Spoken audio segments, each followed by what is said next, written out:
दोस्तों नमस्कार। केंद्र सरकार ने सीएए यानी कि नागरिकता संशोधन कानून आज से लागू कर दी है। अब पाकिस्तान, अफगानिस्तान, बांग्लादेश से आए हुए उन लोगों को नागरिकता मिलेगी जो गैर मुस्लिम है।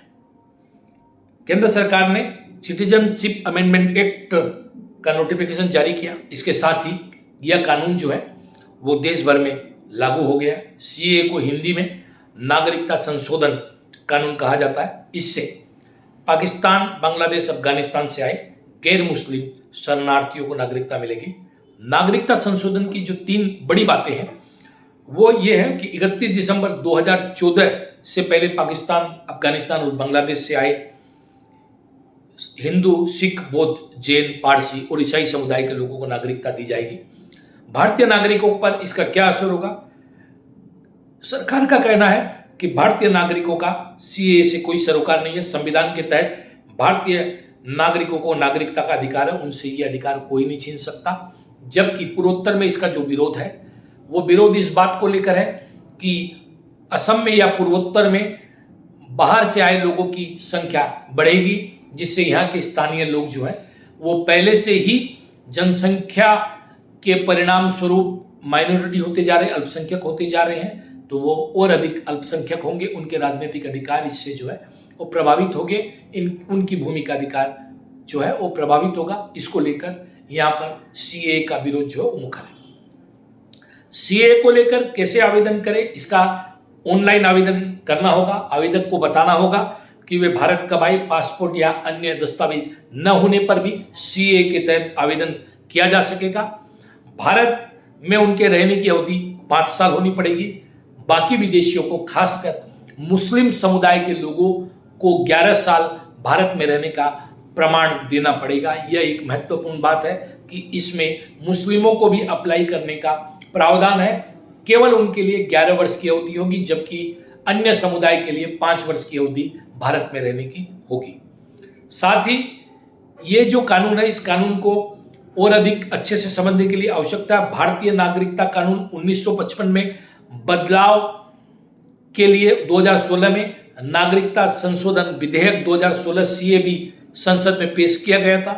यह लोकसभा में 10 दिसंबर 2019 और अगले दिन राज्यसभा में पास हुआ। 12 दिसंबर को राष्ट्रपति की मंजूरी मिलते ही सीए जो है कानून बन गया। भारतीय नागरिकता कानून 1955 में अब तक 6 बार 1986, 1992, 2003, 2005, 2015 और 2019 में संशोधन हो चुका है। पहले भारतीय नागरिकता लेने के लिए 11 साल रहना जरूरी था। नए कानून में संशोधन के बाद अब यह अवधि घटाकर 6 साल कर दी गई है। नागरिकता संशोधन विधेयक का पूर्वोत्तर राज्यों, खासकर बांग्लादेश की सीमा से सटे असम, पश्चिम बंगाल में काफी विरोध हुआ था और अभी भी विरोध जारी है। असम के लोगों का तर्क था और है कि बांग्लादेश से बड़ी तादाद में आए हिंदुओं को नागरिकता देने से यहाँ के मूल निवासियों के अधिकार जो है खत्म होंगे। केंद्र सरकार ने असम में नेशनल सिटीजन रजिस्टर एनआरसी भी जो है लाई थी, जिसका मकसद यहाँ रह रहे घुसपैठियों की पहचान करना था। किंतु इसको लेकर भी विवाद है और ऐसा माना जा रहा है कि यह एनआरसी जो है पूरी तरह से शुद्ध एनआरसी नहीं है, एनआरसी अशुद्ध है और इसको लेकर भी एक विवाद खड़ा हो गया। ऐसे भी कयास थे कि पीएम मोदी सीए की अधिसूचना का ऐलान खुद करेंगे, लेकिन ऐसा नहीं हुआ। नोटिफिकेशन से पहले पीएम ने सोशल मीडिया पर अग्नि 5 मिसाइल के सफल परीक्षण पर डीआरडीओ के वैज्ञानिकों को बधाई दी थी। सरकार ने सीए को लेकर व्यापक तैयारी की है। ऑनलाइन पोर्टल को रजिस्ट्रेशन के लिए तैयार कर लिया गया है। केंद्रीय गृह मंत्रालय ने इसका ड्राई रन भी कर लिया। सूत्रों ने कहा है कि सीए पड़ोसी देशों के उन शरणार्थियों की मदद करेगा जिनके पास दस्तावेज नहीं है। मंत्रालय को लंबी अवधि के वीजा के लिए सबसे ज्यादा आवेदन पाकिस्तान से मिले हैं। गृह मंत्री अमित शाह 2 महीने में एक बार कह चुके थे कि सीए चुनाव से पहले लागू कर दिया जाएगा। यह देश का कानून है और इस कानून को कोई नहीं रोक सकता। संसद ने सीए पर 11 दिसंबर 2019 को मुहर लगाई थी। हालांकि सरकार इस कानून को लागू करने के लिए नियम कायदे बनाने की समय सीमा 8 बार बढ़ा चुकी है। कुछ समय पहले ऑल असम स्टूडेंट यूनियन, जो असम का सबसे बड़ा छात्र संगठन है और उनके 30 संगठन के जो लोग हैं उन्होंने इस नागरिकता संशोधन कानून की प्रतियां जलाई है। समुज्जल भट्टाचार्य ने कहा कि सीए के खिलाफ अहिंसक और शांतिपूर्ण आंदोलन जो है वो जारी रहेगा। इस पर असदुद्दीन ओवैसी से लेकर अखिलेश यादव से लेकर सभी ने अपनी प्रतिक्रिया दी है। योगी ने भी अपनी प्रतिक्रिया दी है। पश्चिम बंगाल में जो मतुआ समुदाय के लोग हैं जो पूर्वी पाकिस्तान से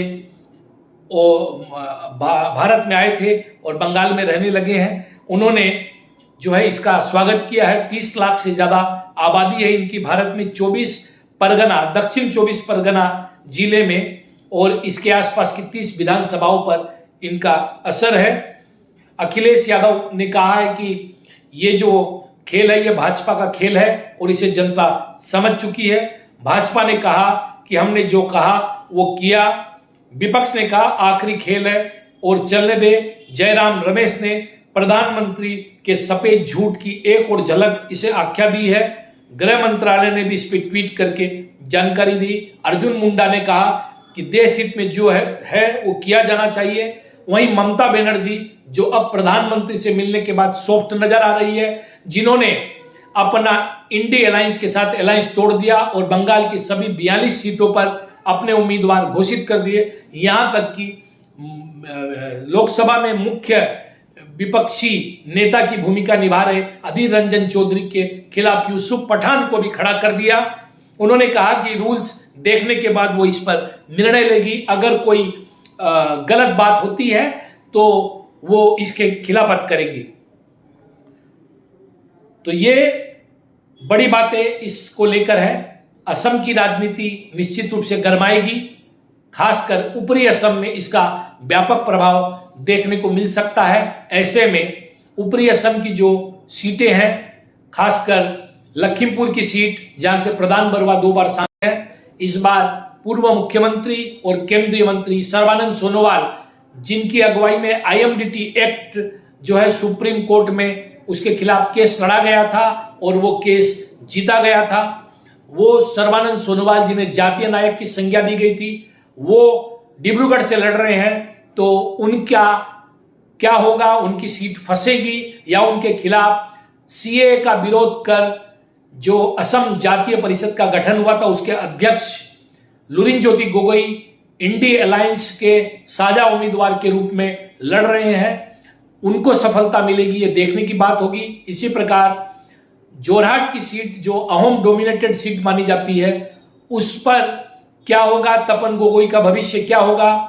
गौरव गोगोई जहां से लड़ रहे हैं वहां का भविष्य क्या होगा? या पूरे असम में और माइनॉरिटी इलाके की सीटों पर इसका क्या प्रभाव होगा? क्योंकि माइनॉरिटी जो अल्पसंख्यक इलाके हैं, मुस्लिम संप्रदाय जहां ज्यादा रहता है, वहां भी इसका काफी विरोध देखा गया।